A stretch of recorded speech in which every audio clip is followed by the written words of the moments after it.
ஆன்மீக எழுத்தாளரும் ஆன்மீக சொற்பொழிவாளருமான பி. சுவாமிநாதன் எழுதியுள்ள ஆன்மீக நூல்கள் அனைத்துமே தாமரை பிரதர்ஸ் மீடியாவில் கிடைக்கும்.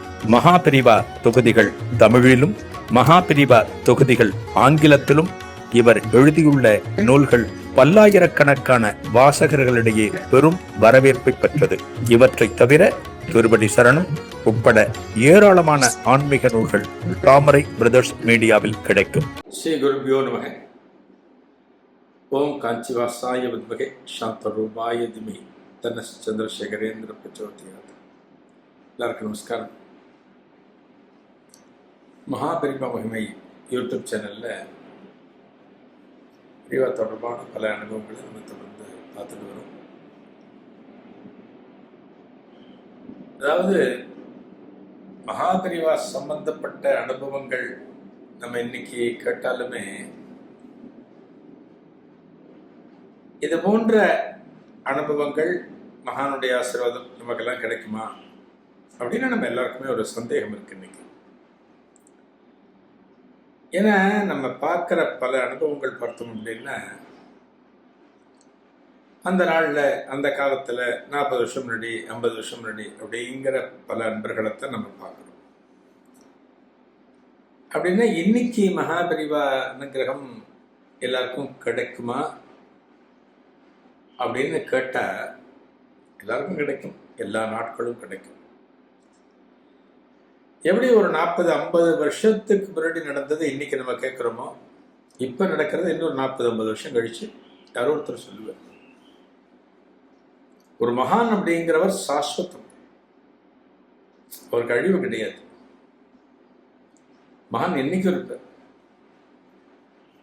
நீங்க மகாபிரிவாளை மானசீகமா பிரார்த்தனை பண்ணிட்டு இந்த உலகத்தினுடைய எந்த ஒரு பகுதிக்கு போனாலுமே ஒரு ஆன்ம குருவாக விளங்கக்கூடிய இந்த மகான் உங்களை நிச்சயமா காத்திருச்சுப்பார். உங்களுக்கு ஏதான ஒரு கஷ்டம், ஏதான ஒரு இழப்பு, ஏதான ஒரு துக்கம் அப்படின்னா கூட பெரியவா அவங்க கூட இருந்து அதுலேருந்து உங்களை மீட்டு எடுத்துருக்கும். குருநாதருடைய கிருபை அது. குருநாதர் அப்படின்னா அப்படித்தான் சொல்லப்பட்டிருக்கு. குருநாதருடைய இலக்கணம் என்ன அப்படின்னா, பகவான் ராமகிருஷ்ண பரமஹம்சர் சொல்லுவார், மகான்கள்லாம் இறங்கி வருபவர்கள், எங்க வானுலகிலிருந்து இறங்கி வருபவர்கள் அப்படின்னு சொல்லுவார். அவதார புருஷர்கள் சொல்றோம் இல்லையா? அதனாலதான் எந்த ஒரு மகானை நம்ம பிடிச்சிருந்தாலுமே இந்த மகானுடைய அனுகிரகம் நம்மளோட கெட்ட கர்மாவிலிருந்து ஓரளவு நம்மளை காப்பாற்றும். இன்னைக்கு நமக்கு எல்லாருக்குமே தேவை இருக்கு, எல்லாருக்குமே ஒரு தேவை இருக்கு. ஒரு பிரார்த்தனை இல்லாம, ஒரு வேண்டுகோள் இல்லாம ஒரு கோவிலுக்கோ ஒரு தெய்வத்தினுடைய சந்நிதிக்கோ போகக்கூடியவர்களை இன்னைக்கு நம்ம தேடுறது ரொம்ப கஷ்டம். பிரார்த்தனை இல்லாம கோவிலுக்கு போறது, எல்லாருமே ஏதான ஒரு பிரார்த்தனையோடு தான் கோவிலுக்கு போறாங்க. என் பொண்ணுக்கு கல்யாணம் ஆகணும், என் பையனுக்கு நல்ல வேலை கிடைக்கணும், நாங்கள் ஒரு சொந்தமாக வீடு கட்டணும், இந்த வழக்கு எங்களுக்கு சாதகமாக முடியணும். இப்படி ஆரம்பித்து பார்த்தீங்கன்னா கல்யாணம் ஆகணும், குழந்தை பிறக்கணும், வேலை கிடைக்கணும், வீடு வேலை முடியணும், வழக்கு முடியணும், எல்லாம் எல்லாருக்கும் ஏதோ ஒரு பிரச்சனை இருந்துகிட்டே தான் இருக்கும். இன்னைக்கு நம்ம பார்க்க போகிறது பார்த்தீங்கன்னா ஒரு குழந்தை அனுகிரகம் பெரியவா கொடுக்குறது ஆசீர்வாதம், வேற ஒன்றுமே இல்லை. அதனாலதான் அவரோட சந்நிதிக்கு போய் ஒரு விஷயத்தை நம்ம பிரார்த்தனை பண்ணிடணும் அப்படின்னா அது நிச்சயமா நடந்துடும், நிச்சயமா நடந்துடும். அந்த நம்பிக்கை தான் பக்தி. இப்ப பெரியவா போகாத இடமே கிடையாது, எல்லா இடத்துக்கும் போயிருக்க. பெரும்பாலும் பார்த்தீங்கன்னா தென்னிந்தியாவில், தமிழகத்தில் எல்லா கிராமத்துலையும் போயிருக்க, ஆந்திராவில் போயிருக்க, கர்நாடகாவில் எல்லாத்துலேயும் கால் பேச்சிருக்க, போகாத இடம்னு சொல்ல முடியாது. சாத்தனூர் அப்படிங்கிற ஊர், கும்பகோணத்துக்கு பக்கத்தில் இருக்கு, ஆடுதுறை பக்கத்தில் சாத்தனூர். இந்த சாத்தனூர்ல பெரியவா கேம்ப் இருக்கு. கேம்ப்னா என்ன? சாதுர்மாசிய காலம். ஒரு சாதுர்மாசிய காலம் அப்படின்னா, அந்த சாதுர்மாசியத்துல பார்த்தேன் அப்படின்னா, சாதுர்மாசியம்னா 4 மாசம், சதுர்மாசியம் 2 மாசம், குறைஞ்சபட்சம் 2 மாசம் ஒரு இடத்துல கேம்ப் இருக்கும்.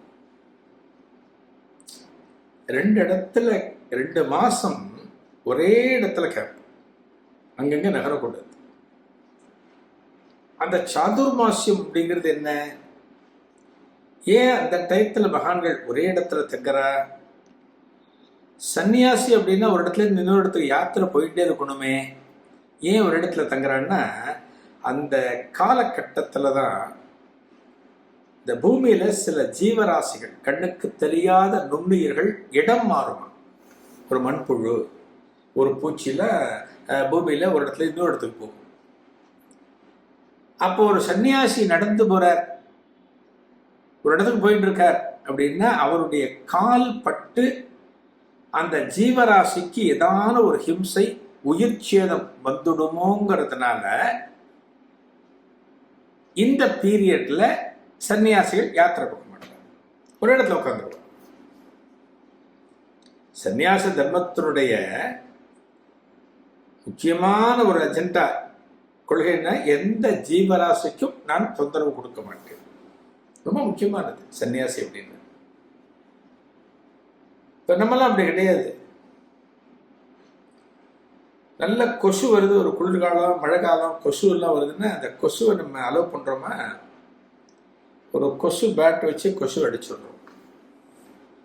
ஒரு கரப்பாம்பூச்சி கிச்சன்ல வந்து நமக்கு ஹிம்சை பண்ணிட்டே இருக்கு, போடுறதுன்னா விடுறோமா? பிடிச்சி நெசுக்கி வெளியே போட்டுரும். இதெல்லாம் ஜீவ ஹிம்சை.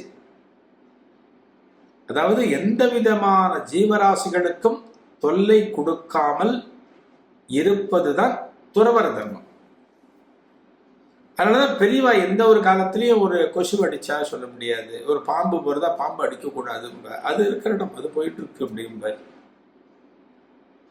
அதுபோல இந்த சாதுர்மாசியம் அந்த விரதத்தை இந்த சாத்தனூர் அப்படிங்கிற கிராமத்துல மகா பெரியவா மேற்கொள்கிறார். அந்த கிராமத்தில் இருக்கிற ஒரு தனவந்தர் பெரியவாளுக்கு இடத்தை கொடுத்து எல்லா சௌகரியங்களையும் பண்ணி கொடுக்கிறார். இதனுடைய தொடர்ச்சியை அடுத்த நிகழ்வில் காணலாம். நன்றி, வணக்கம். ஆன்மீக எழுத்தாளரும் ஆன்மீக சொற்பொழிவாளருமான பி. சுவாமிநாதன் எழுதியுள்ள ஆன்மீக நூல்கள் அனைத்துமே தாமரை பிரதர்ஸ் மீடியாவில் கிடைக்கும். மகாபிரிவா தொகுதிகள் தமிழிலும், மகாபிரிவா தொகுதிகள் ஆங்கிலத்திலும் இவர் எழுதியுள்ள நூல்கள் பல்லாயிரக்கணக்கான வாசகர்களிடையே பெரும் வரவேற்பை பெற்றது. இவற்றை தவிர திருப்பதி சரணம் உட்பட ஏராளமான ஆன்மீக நூல்கள் தாமரை பிரதர்ஸ் மீடியாவில் கிடைக்கும்.